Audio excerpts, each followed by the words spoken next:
Hello and welcome to the interview with me, Tarun Nangia. And today we are going to discuss a book which is titled Reflective Reasoning, Finding Joy and Meaning in a World of Chaos.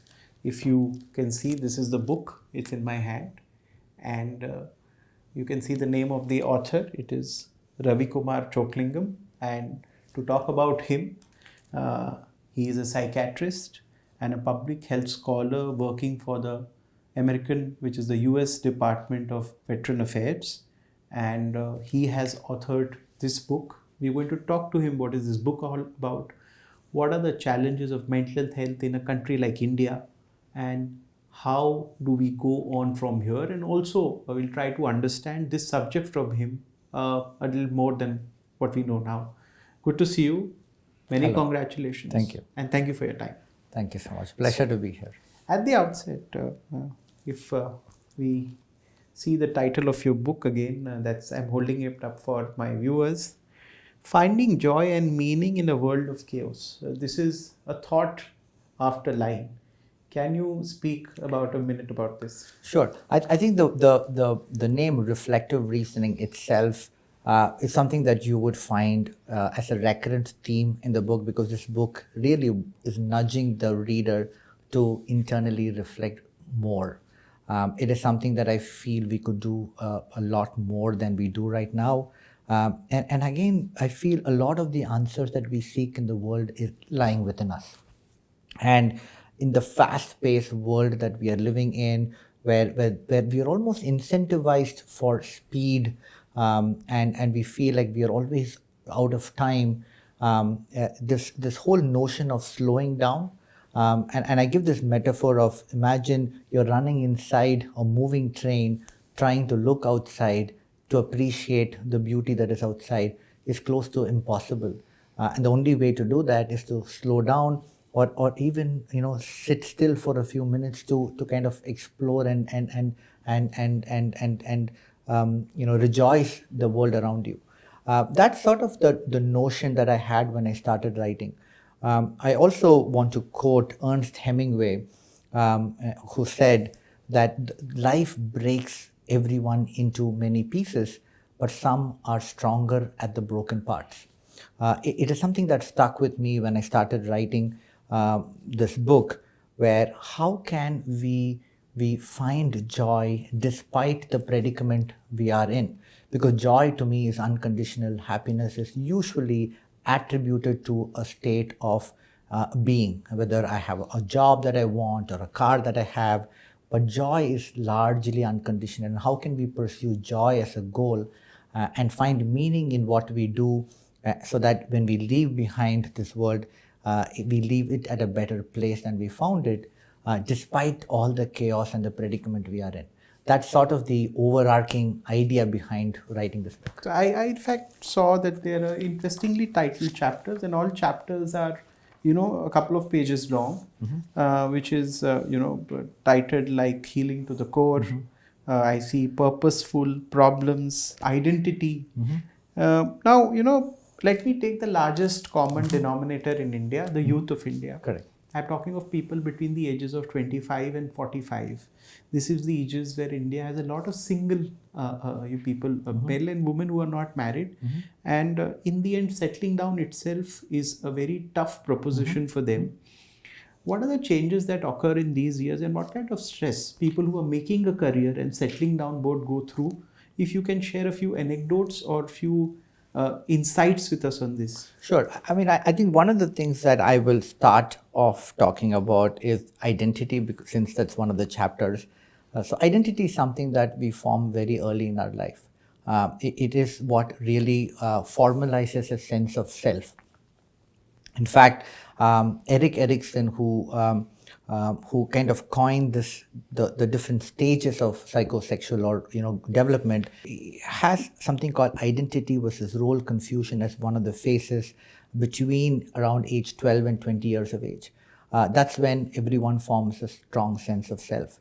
Now, if that strong sense of self is so important, that if it's not sort of healthy, or we call it an integrated identity, they can have a lot of role confusion, as they grow older. There is this cliche that when you have young, healthy children, they make healthy adults. It's really very true. So there are a lot of challenges that the young India faces, but we also have to look at it from the perspective of the larger global trend in terms of where life is moving at the pace at which it is moving. There's a lot of lifestyle related stress. If you look at the way children are, especially teenagers are growing in a very, very different world compared to where we grew up. There's a lot of peer pressure. The influence of social media is profound. To make sense of it all and still form a strong sense of identity is very challenging. And then if you look at how mental health has evolved, in a country like India where we don't have that many psychiatrists, we do not have that many psychologists. So the soundboard that young people need to sort of reflect in a non-judgmental environment is simply lacking. So now their only solace is coming from social media influencers who are talking about mental health, who has become the talking points. So we are in a flux in that sense. And that is another reason why I felt strongly about writing this, is to use as an internal reflective tool for a lot of these people who are looking for answers, because and I strongly believe that some of the most profound answers are lying within, and you can see that only if you make the journey within. One thing that I would want to know, that in India the average age of marrying has increased. Earlier people were marrying in their 20s, now even in their late 30s. And then even for men and women, settling down becomes a big problem, having lived alone. What is this challenge that our society is facing? I think this is not a problem that is germane to just India. I think it is a global problem. I think it is because we are seeing people who feel very empowered, people who are independent, people who have a strong focus on building their self. And I think that the natural consequence of that is what we are seeing in terms of older age at marriage or older age at having the first child. That I don't think that is necessarily a wrong or a bad thing, but I think this is a natural evolution of how we are understanding the social obligation of marriage or family, or how we conceive that. I think that there are challenges that come with that, but I think that's something that I don't think we can necessarily prevent, because this is something that I see all around the world. It's not something that is germane just to India. Okay. Coming back to the subject of psychiatry, if you take India, because we do India-specific shows in this country, how seriously is this subject taken given the enormity of the problem at hand?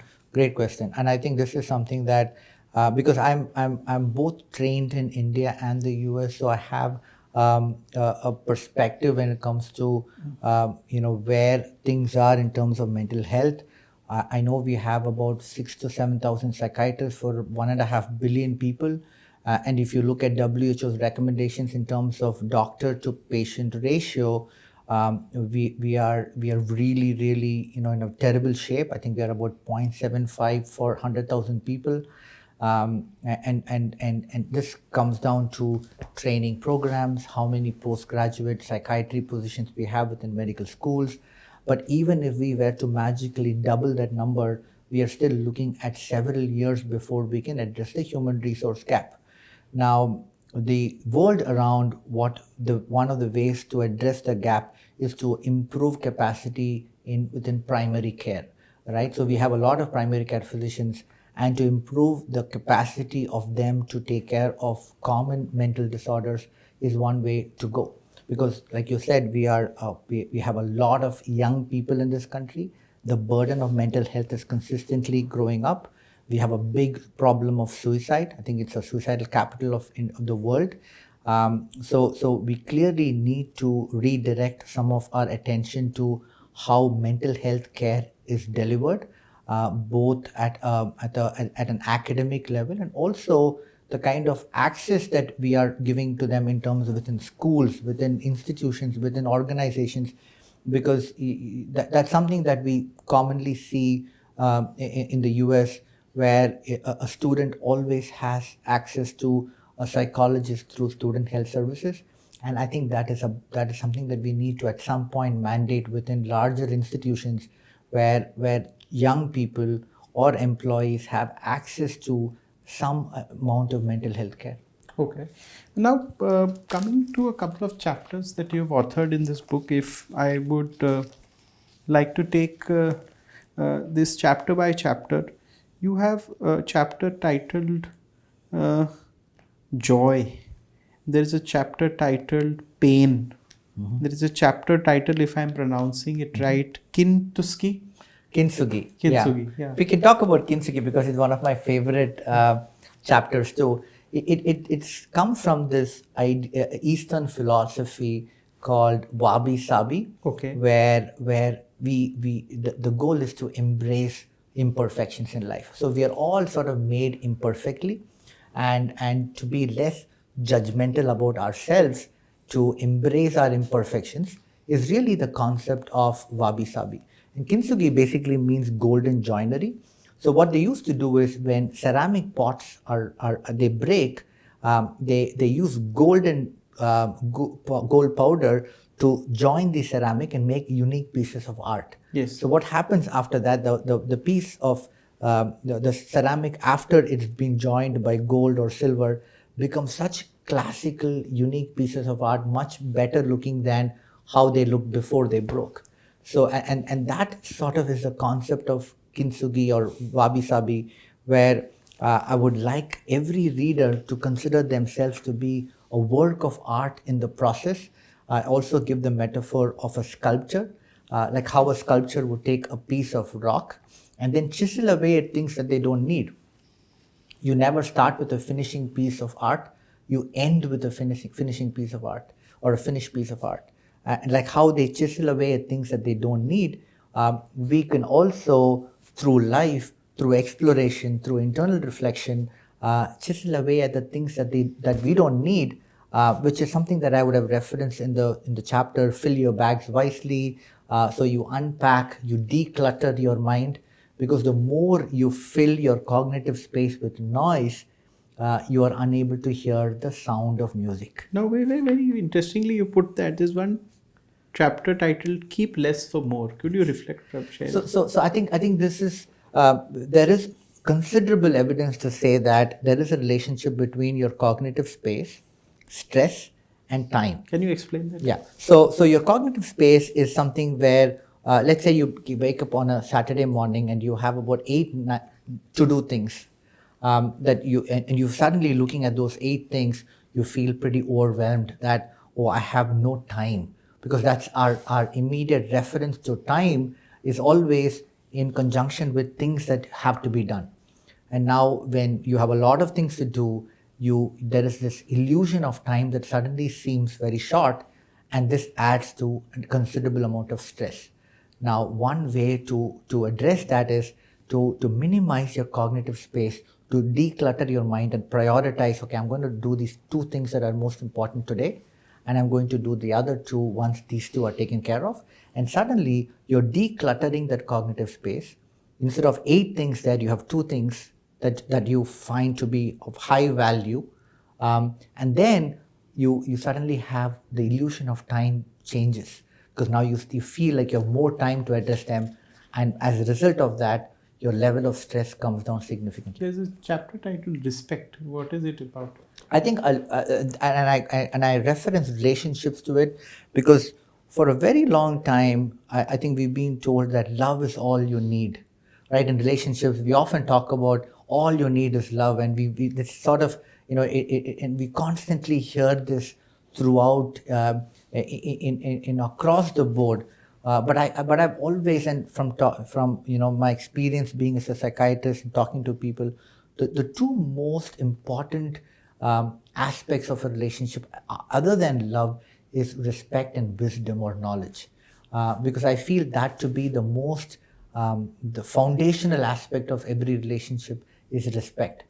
Because most people who end up separating, most people whose relationship sort of falls apart, it's despite having a lot of love, because there is a piece that is missing, and usually there is a lack of respect which just becomes pervasive over time. And that's one of the things that I've sort of tried to explicitly talk about, is how it's so important for relationships to hold a strong value system in terms of respect. There's one thing, chapter title loss. What this is about? No, I think loss is something that we form a lot of attachment to both things and people. Things and people. Both. Because we have material things that we attach to, but most importantly we are attached to people in our life. But like Marcus Aurelius said, life is a catalogue of uncertainties crowned by the sole certainty of death. It is something that nobody can escape. So we are going to lose something, or something of value, or someone of importance every single day. And life is, in that sense, sort of a depreciating asset. Like we are all running towards a finish line or an end point at different time, speed, and pace.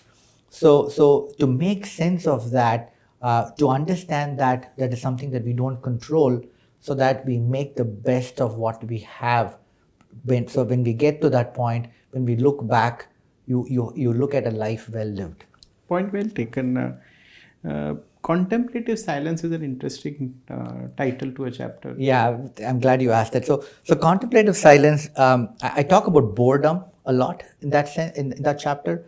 My sense of contemplative silence is, and I refer boredom as a concept, because I feel boredom is important for creativity as well.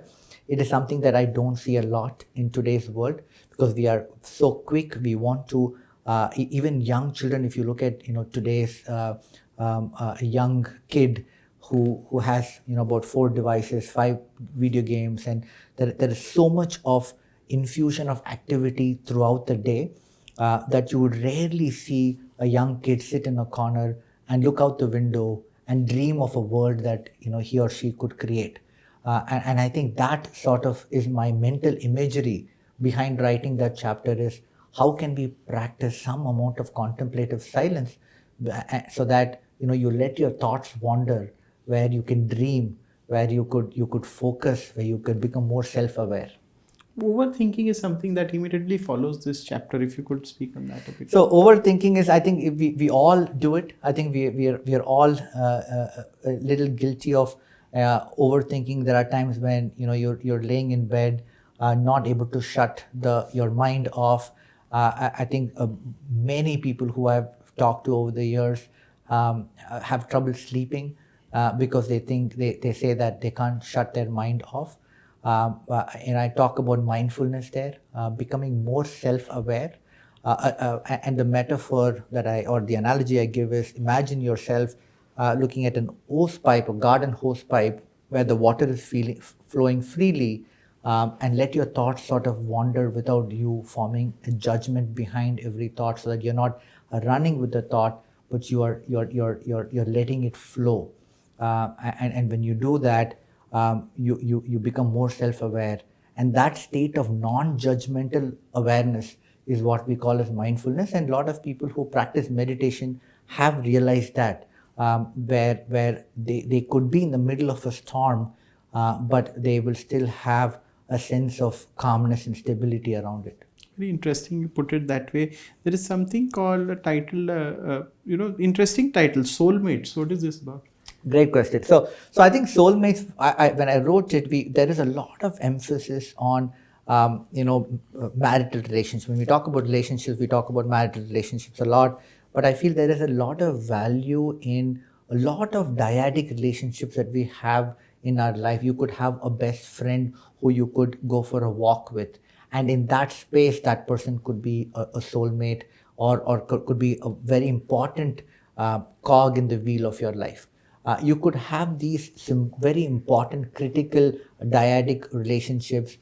You could have a nice mentor, a good teacher you learn from, and then you create a lot of value around these, and then you nurture and protect them, and you grow. Because what happens with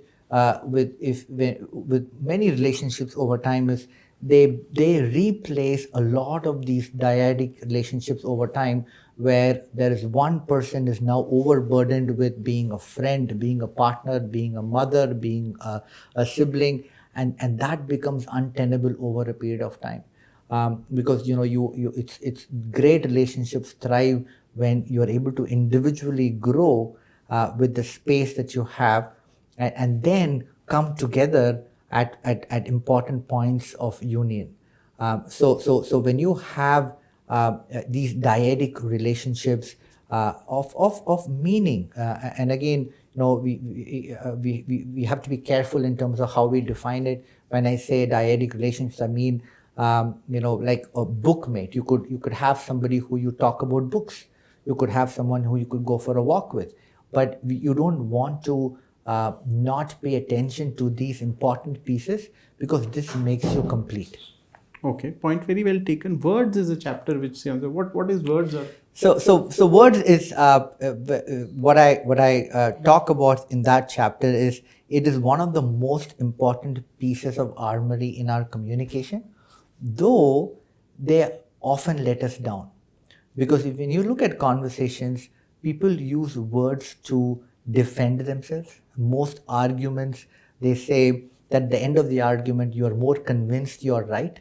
We often or we rarely use words to understand more than we want to push forth a notion that we have. We talked about confirmation bias here.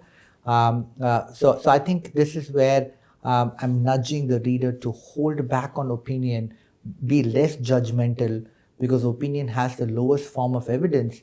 If we can use words sparingly, so that it will not only improve upon silence, but also add value to the discourse. One very interesting is servitude. What is servitude? So servitude is how we are often held captive in our mind, because we are all imprisoned by our mind, which sort of holds back. I touch upon this notion called learned helplessness, where if we are in a state of helplessness over a period of time, even if there is an avenue for freedom, we don't take it, because we identify ourselves with that sort of notion of helplessness. And I think, and what I refer there is, one of the first things that has to happen is unshackling your mind.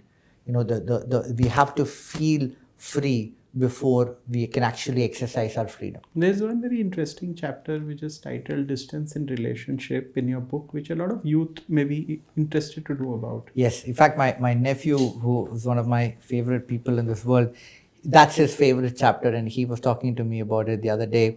Because here I talk about the importance of space and distance in relationships, because and I give the analogy I give is the guitar strings. They don't touch each other, but they join to give sweet music. The big pillars and buildings, they stay apart, but they still are the ones that are holding the building together. And that is what I refer to as space or distance in relationships, that you don't have to be enmeshed all the time. You are very much there. You have a common purpose. You come together, and there is a purpose of giving stability and growth individually and together as a team. So that's what I sort of refer, that distance is sometimes important for the long term for a relationship to grow. Two interesting chapters is time, personality, and embracing idiosyncrasy. Can you? Yeah. So the idiosyncrasy is, we are all sort of made differently, right? We are. In fact, there is an interesting illustration for that as well, where I talk about how it's so important for us to embrace the differences we have. We have a propensity to tolerate more than accept. Because when we simply tolerate differences, there is an uneasiness that creeps in. But the minute we accept, we infuse empathy into the relationship. And once you are empathy is when you put yourself in the other person's place and you're able to internalize that, then you embrace it, and you're no longer tolerating. And that's where a lot of growth as an individual happens. One thing, your two chapters that are piquing my interest are discipline and communication, psychological mindedness. Yeah. I mean, discipline is discipline. I talk about repeatability. I talk about consistency. I talk about how you take away the goal, but think about what are the things that I need to do today, and focus on those things, because there is no immediate reward for effort, because but then if you keep repeating that with discipline, your outcome or your result becomes an inevitable result of it. The psychological mindedness is a very important sort of concept, because if you look at how a brain is wired, you have your front part of the brain, which is a rational brain, which is more takes care of the logical part of your thinking and thought process.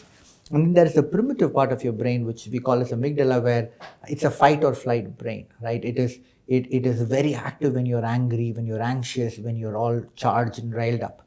But it is the rational brain that is what really helps you make rational decisions.